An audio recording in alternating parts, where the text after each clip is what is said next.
Allah Subhanahu wa Ta'ala telah memerintahkan seorang malaikat berjumpa iblis supaya dia berjumpa dengan Rasulullah Shallallahu Alaihi Wasallam untuk memberitahu segala rahasianya, semua yang disukai maupun yang dibencinya. Hikmatnya ialah untuk meninggikan darjat Nabi Muhammad Shallallahu Alaihi Wasallam dan juga sebagai peringatan dan perisai kepada umat manusia. Maka malaikat itu pun berjumpa iblis dan berkata, "Hai iblis, bahwa Allah yang Maha Mulia dan Maha Besar menyuruh engkau menghadap ke hadrat Rasulullah Shallallahu Alaihi Wasallam. Hendaklah engkau buka segala rahasia engkau dan apa-apa yang disoal oleh Rasulullah hendaklah engkau jawab dengan sebenar-benarnya. Jikalau engkau berdusta walau satu perkataan pun, nescaya akan diputuskan segala suku-suku anggota badanmu, uratmu serta disiksa dengan azab yang amat keras." Demi mendengar sahaja kata malaikat yang dahsyat itu, iblis sangat ketakutan. Maka segeralah dia menghadap Rasulullah Shallallahu Alaihi Wasallam dengan menyamar sebagai seorang tua yang buta sebelah matanya dan berjanggut putih 10 helai, panjangnya seperti ekor lembu. Iblis pun memberi salam, sehingga 3 kali tidak juga dijawab oleh Rasulullah Shallallahu Alaihi Wasallam. Maka sembah iblis, alaihi laknat, "Ya Rasulullah, mengapa Tuhan hamba tidak menjawab salam hamba? Bukankah salam itu sangat mulia di sisi Allah?" Maka jawab Nabi dengan marah, "Hai aduullah seteru Allah, kepada aku engkau menunjuk baikmu, jangan engkau coba hendak tipu aku sebagaimana engkau tipu Nabi Adam, sehingga keluar dari surga Habil mati teraniaya dibunuh Kabil dengan sebab hasutan engkau. Nabi Ayub engkau tiup dengan asap racun ketika dia sedang sujud sembahyang hingga dia sengsara beberapa lama, Nabi Daud dengan perempuan Uria, Nabi Sulaiman meninggalkan kerajaannya karena engkau menyamar sebagai istrinya dan begitu juga beberapa anbiya dan pendeta yang telah menanggung sengsara akibat hasutan engkau. Hai iblis, sebenarnya salam itu sangat mulia di sisi Allah Azza wa Jalla, cuma salam engkau saja aku tidak hendak menjawabnya karena diharamkan Allah, maka aku kenal baik-baik engkaulah iblis, raja segala iblis, syaitan dan jin yang menyamar diri. Apa kehendak engkau datang berjumpa aku?" Sembah iblis, "Ya Nabi Allah, janganlah Tuhan hamba marah, karena Tuhan adalah Khatamul Anbiya maka Tuhan dapat kenal akan hamba. Kedatangan hamba adalah disuruh Allah untuk memberitahu segala tipu daya hamba terhadap umat Tuhan dari zaman Nabi Adam hingga akhir zaman. Ya Nabi Allah, setiap apa yang Tuhan tanya hamba sedia menerangkan satu persatu dengan sebenarnya, tiadalah hamba berani sembunyikan." Maka iblis pun bersumpah menyebut nama Allah dan berkata, "Ya Rasulullah, sekiranya hamba berdusta barang sepatah pun nescaya hancur leburlah badan hamba menjadi abu." Apabila mendengar sumpah iblis itu, Nabi pun tersenyum dan berkata dalam hatinya, "Inilah satu peluang aku untuk menyiasat segala perbuatannya agar didengar oleh sekalian sahabat yang ada di majlis ini dan menjadi perisai kepada sekalian umatku." Soalan Nabi, 1. Hai iblis, siapakah sebesar-besar musuh engkau dan bagaimana aku terhadap engkau? Jawab iblis, "Ya Nabi Allah, Tuhanlah musuh hamba yang paling besar di antara segala musuh hamba di muka bumi ini." Maka Nabi pun memandang muka iblis, dan iblis pun mengeletar karena ketakutan. Sambung iblis, "Ya Khatamul Anbiya, adapun hamba dapat merupakan diri hamba seperti sekalian manusia, binatang dan lain-lain hingga rupa dan suara pun tidak salah sepertinya, kecuali diri Tuhan sahaja yang tidak dapat hamba tiru karena ditegak oleh Allah. Kiranya hamba menyerupai diri Tuhan, maka terbakarlah diri hamba menjadi abu. Hamba cabutkan iktikat anak Adam supaya menjadi kafir, karena Tuhan berusaha memberi nasihat dan pengajaran supaya mereka kuat untuk memeluk agama Islam, begitu jugalah hamba berusaha menarik mereka kepada kafir, murtad atau munafik. Hamba akan tarik sekalian umat Islam dari jalan benar kepada jalan yang salah supaya masuk ke dalam neraka dan kekal di dalamnya bersama hamba." Soalan Nabi kedua, "Hai iblis, betapa perbuatanmu kepada makhluk Allah?" Jawab iblis, "Adalah satu kemajuan bagi perempuan yang merenggangkan kedua pehanya kepada lelaki yang bukan suaminya, setengahnya hingga mengeluarkan benih yang salah sifatnya. Hamba goda segala manusia supaya meninggalkan sembahyang, leka dengan makan minum, berbuat durhaka, hamba lalaikan dengan harta benda daripada emas, perak dan permata, rumahnya, tanahnya, ladangnya supaya hasilnya dibelanjakan ke jalan haram. Demikian juga ketika tamasya yang bercampur lelaki perempuan. Di situ hamba lepaskan sebesar-besar godaan supaya hilang maruah dan minum arak. Apabila terminum arak itu maka hilanglah akal, fikiran dan malunya. Lalu hamba hulurkan tali cinta dan terbukalah beberapa pintu maksiat yang besar. Datang perasaan hasad dengki hingga kepada pekerjaan zina. Apabila terjadi kasih antara mereka, terpaksalah mereka mencari uang hingga menjadi penipu, peminjam dan pencuri. Apabila mereka teringat akan salah mereka lalu hendak bertaubat atau amal ibadat, hamba akan galang mereka supaya mereka menangguhkannya. Bertambah keras hamba goda supaya menambahkan maksiat dan mengambil istri orang. Bila kena goda hatinya, datanglah rasa riak, takbur, megah, sombong dan melengahkan amalnya. Bila pada lidahnya, mereka akan gemar berdusta, mencela dan mengumpat. Demikianlah hamba goda mereka setiap saat. Soalan Nabi ketiga, hai iblis, mengapa engkau bersusah payah dan berpenat melakukan pekerjaan yang tidak mendatangkan faedah bahkan menambahkan laknat yang besar serta siksa yang besar di neraka yang paling bawah? Hai kutuk Allah, siapa yang menjadikan engkau? Siapa yang melanjutkan usia engkau? Siapa yang menerangkan mata engkau? Siapa yang memberi pendengaran engkau? Siapa yang memberi kekuatan anggota badan engkau? Jawab iblis, sekalian itu adalah anugerah daripada Tuhan yang maha besar juga. Tetapi hawa nafsu dan takbur menceburkan hamba menjadi sebesar-besar jahat. Tuhan lebih tahu bahwa hamba telah beribu-ribu tahun menjadi ketua kepada sekalian malaikat dan pangkat hamba telah dinaikkan dari satu langit ke satu langit yang tinggi. Kemudian hamba tinggal di dunia ini beribadat bersama sekalian malaikat beberapa lama. Tiba-tiba datang firman Allah SWT, hendak menjadikan seorang khalifah di dunia ini. Maka hamba pun membantah. Lalu Allah mencipta lelaki, Nabi Adam. Lalu dititahkan sekalian malaikat memberi hormat kepada lelaki itu, kecuali hamba yang ingkar. Oleh itu Allah murka kepada hamba dan muka hamba yang cantik molek dan bercahaya itu bertukar menjadi keji dan hodoh. Hamba berasa sakit hati. Kemudian Allah menjadikan Adam raja di surga dan dikurniakan seorang permaisuri, Siti Hawa, yang memerintah sekalian bidadari. Hamba bertambah dengki dan berdendam kepada mereka. Akhirnya dapat juga hamba tipu melalui Siti Hawa yang menyuruh Adam memakan buah khuldi. Lalu keduanya dihalau dari surga ke dunia. Kedua mereka berpisah beberapa tahun dan kemudian dipertemukan Allah di padang Arafah, hingga mereka mendapat beberapa orang anak. Kemudian kami hasut anak lelakinya Kabil supaya membunuh saudaranya Habil. Itu pun hamba masih tidak puas hati dan berbagai tipu daya hamba lakukan hingga hari kiamat. Sebelum Tuhan lahir ke dunia, hamba serta bala tentera hamba dengan mudah dapat naik ke langit untuk mencuri segala rahasia serta tulisan yang menyuruh manusia berbuat ibadat serta balasan pahala dan surga mereka. Kemudian hamba turun ke dunia, dan memberitahu manusia yang lain daripada apa yang sebenarnya hamba dapat, dengan berbagai tipu daya hingga tersesat dengan berbagai kitab bid'ah dan karut-marut. Tetapi apabila Tuhan lahir sahaja ke dunia ini, maka hamba tidak dibenarkan oleh Allah untuk naik ke langit serta mencuri rahasia, karena banyak malaikat yang menjaga di setiap lapisan pintu langit. Jika hamba berkeras juga hendak naik, maka malaikat akan melontar dengan anak panah daripada api yang menyala. Sudah banyak bala tentera hamba yang terkena lontaran malaikat itu dan semuanya terbakar menjadi abu. Maka besarlah kesusahan hamba dan tentera hamba untuk menjalankan tugas hasutan. Soalan Nabi keempat, hai iblis, apakah yang pertama engkau tipu akan manusia? Jawab iblis, pertama sekali hamba palingkan iktikadnya imannya kepada kafir sama ada dari segi perbuatan, perkataan, kelakuan atau hatinya. Jika tidak berjaya juga, hamba akan tarik dengan cara mengurangkan pahala. Lama-kelamaan mereka akan terjerumus mengikut kemahuan jalan hamba. Soalan Nabi kelima, hai iblis, jika umatku sembahyang karena Allah, bagaimana hal engkau? Jawab iblis, sebesar-besar kesusahan kepada hamba. Gementarlah badan hamba dan lemah tulang sendi hamba. Maka hamba kerahkan berpuluh-puluh iblis datang menggoda seorang manusia, pada setiap anggota badannya.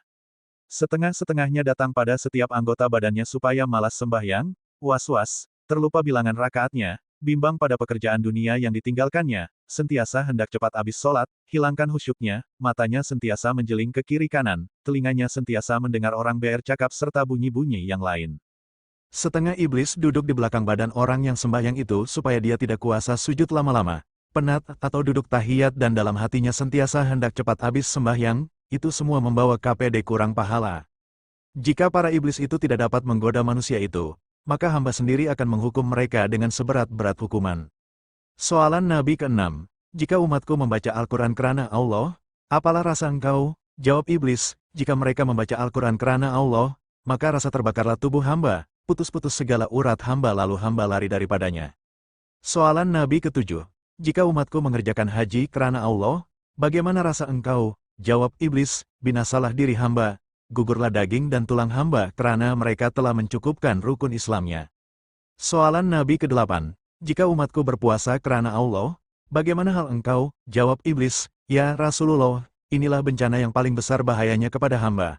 Apabila masuk awal bulan Ramadan, maka memancarlah cahaya arasy dan kursi, bahkan sekalian malaikat menyambut dengan kesukaan.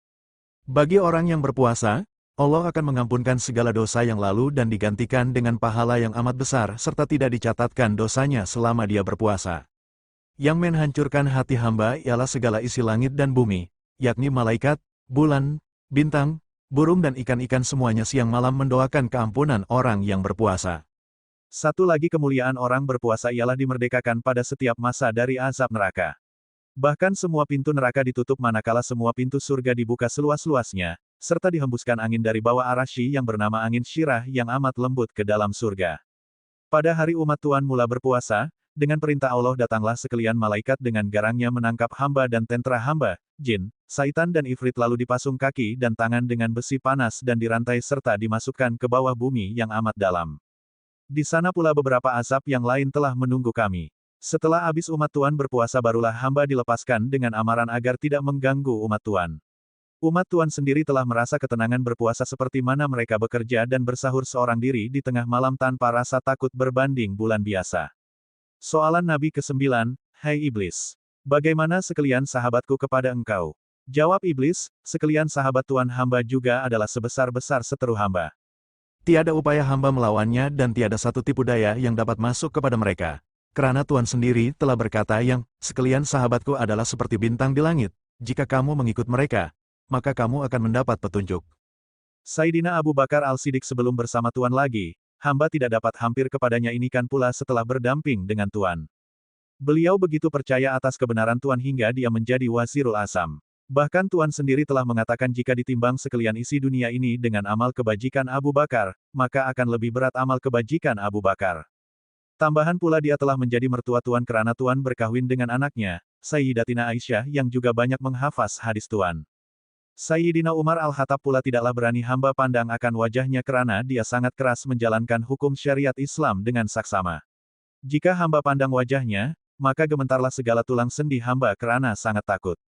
Ini kerana imannya sangat kuat apalagi Tuhan telah mengatakan, jikalau adanya Nabi sesudah aku maka Umar boleh menggantikan aku, kerana dia adalah orang harapan Tuhan serta pandai membezakan antara kafir dan Islam hingga digelar, Al-Faruq. Sayyidina Utsman Al-Affan lagi hamba tidak boleh hampir, kerana lidahnya sentiasa bergerak membaca Al-Quran. Dia penghulu orang sabar, penghulu orang mati syahid dan menjadi menantu Tuhan sebanyak 2 kali. Kerana taatnya, banyak malaikat datang melawat dan memberi hormat kepadanya kerana malaikat itu sangat malu kepadanya hingga Tuhan mengatakan, barang siapa menulis Bismillahirrahmanirrahim pada kitab atau kertas-kertas dengan dawat merah, nescaya mendapat pahala seperti pahala Utsman mati syahid. Sayyidina Ali Abi Thalib pun itu hamba sangat takut kerana hebatnya dan gagahnya dia di medan perang, tetapi sangat bersopan, alim orangnya. Jika iblis, syaitan dan jin memandang beliau, maka terbakarlah kedua mata mereka kerana dia sangat kuat beribadat serta beliau adalah budak pertama memeluk agama Islam dan tidak pernah menundukkan kepalanya kepada sebarang berhala. Digelar, Ali Karamullahu Wajahu, dimuliakan Allah akan wajahnya dan juga, harimau Allah, dan Tuhan sendiri berkata, akulah negeri segala ilmu dan Ali itu pintunya. Tambahan pula dia menjadi menantu kepada Tuhan, lagilah hamba ngeri kepadanya. Soalan Nabi ke-10, bagaimana tipu daya engkau kepada umatku? Jawab Iblis, umat Tuhan itu ada 3 macam. Yang pertama seperti hujan dari langit yang menghidupkan segala tumbuhan yaitu ulama yang memberi nasihat kepada manusia supaya mengerjakan perintah Allah serta meninggalkan larangannya seperti kata Jibril a.s. Ulama itu adalah pelita dunia dan pelita akhirat. Yang kedua umat Tuhan seperti tanah yaitu orang yang sabar, syukur dan reda dengan kurniaan Allah. Berbuat amal soleh, tawakal dan kebajikan. Yang ketiga umat Tuhan seperti Fir'aun, terlampau tamak dengan harta dunia serta dihilangkan amal akhirat. Maka hamba pun sukacita lalu masuk ke dalam badannya, hamba putarkan hatinya ke lautan derhaka dan hamba hela kemana sahaja mengikut kehendak hamba. Jadi dia sentiasa bimbang kepada dunia dan tidak hendak menuntut ilmu, tiada masa beramal ibadat, tidak hendak mengeluarkan zakat, miskin hendak beribadat. Lalu hamba godanya minta kaya dulu, dan apabila diizinkan Allah dia menjadi kaya, maka dilupakan beramal, tidak berzakat seperti Karun yang tenggelam dengan istana mahligainya.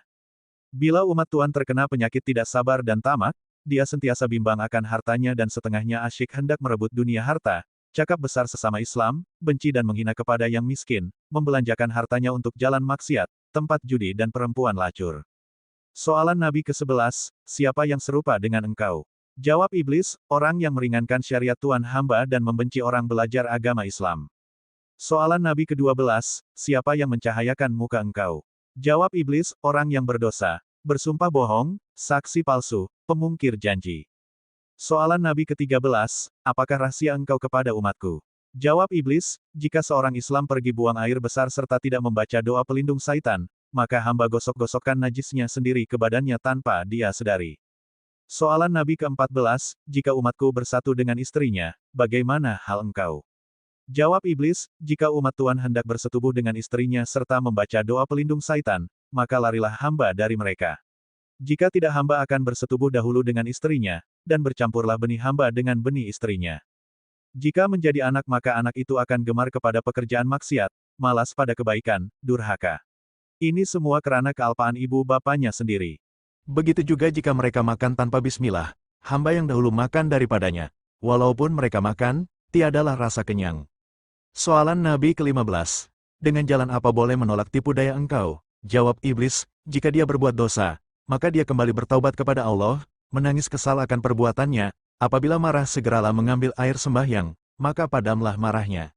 Soalan Nabi ke-16. Siapakah orang yang paling engkau lebih suka? Jawab iblis, lelaki dan perempuan yang tidak mencukur atau mencabut bulu ketiak atau bulu ari-ari, bulu kemaluan, selama 40 hari.